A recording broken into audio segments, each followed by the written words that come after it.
So most of you probably know this by now, but you probably saw that iOS 18 brought a massive change in the control center. And I wanted to make a quick video on how the control center kind of compares against a stock Android phone on standard Android 14 or Android 15.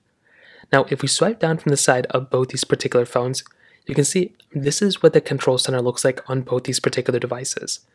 Now, I will tell you, in this day and age, there is a lot more similarity than we've ever had before. So the funny thing is that both of them give you the capability of customizing these particular, control centers at the exact same ways almost. They give you almost the same type of information, and Apple just added in something that Android's had for a while in the control center, which is the power button.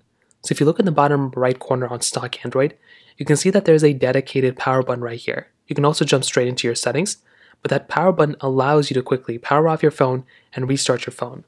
On iOS, we now have that type of capability too, which is another really cool thing. So we can go through and just click on that power button, and that's something that's really cool that we have the option of doing. Now, kind of taking another closer look at these particular control centers, you can see that the layout is very similar. They give you the Wi-Fi connections, they give you a lot of different toggles like that. I will probably say I like the fact that both of them give you pages. So if you look on the different sides here, you can swipe between different pages on the control center. On iOS 18, we have the capability of having different pages, so you can go ahead and add different things on, you can add unlimited amount of toggles if you want to, kind of on both. I will say, I really do like the way Android has kind of given us the pages versus on iOS.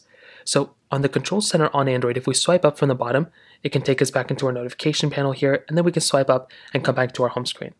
Now, the problem I have with iOS 18's lock screen or the control center is that when you swipe up, you just kind of go back to the next page. The swipe up gesture on the control panel is so common. It's like the thing that I do all the time.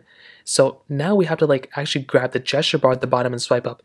Instead of being able to go back down, we just go to the next page. I feel like that's going to deter a lot of people from having multiple pages in their control center. So this is something I think Apple needs to fix. I really hope they bring the pages in like how Google kind of made it on Android. I really hope they end up bringing that here too on iOS. Now, if we take a look at the toggles that are available, I will say for now the toggle layout is fairly similar. We don't have widgets though inside of our Android control center.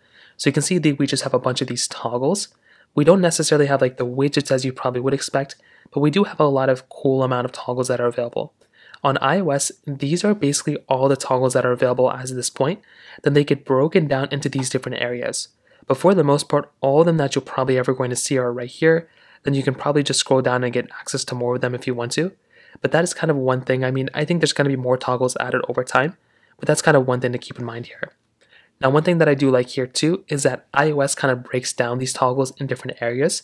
So they break them down to accessibility, to capture, to connectivity, to display and brightness, so many different areas across the board.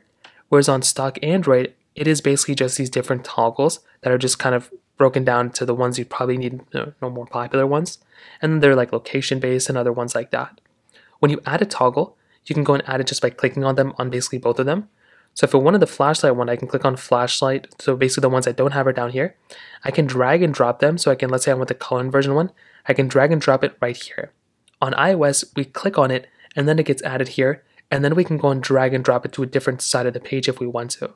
So I think it's a cool thing. Again, it's not the biggest deal in the world, but it is one thing. So at the core, they have a lot of similarity now. Before on iOS, we had to actually go through inside of our settings application and we had to edit the control center there.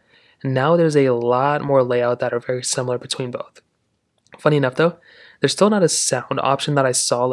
I like how Apple gives us the capability of modifying our sound here. So that is something that's really cool. iOS or Android still hasn't given us that type of capability. However, one thing that some Android versions do give us is automatic brightness, kind of toggling that on or off. Here we don't have it here, and we don't even have it on iOS either, which is another dumb thing. You can modify the brightness on both as well, which is still very cool. So that's kind of the differences between these two control centers. There's a lot more similarity now. I don't know if there's one that I like more than the other one. They both kind of miss out on the same things, but I probably will tell you I like the way iOS 18 is heading, and I like that the control center has changed now because it's a lot cleaner of a layout. It's the same kind of layout, but giving us that type of layout of kind of modifying things here, just like on Android, is a very, very cool thing. So those are the main differences I saw. If you have any other thoughts or questions, please let me know in the comment section below. Hit the like button, that would mean so much, but definitely hit that subscribe button. More importantly than everything else, I love every single one of you guys. Hopefully I'll catch you guys in the next video. Peace out.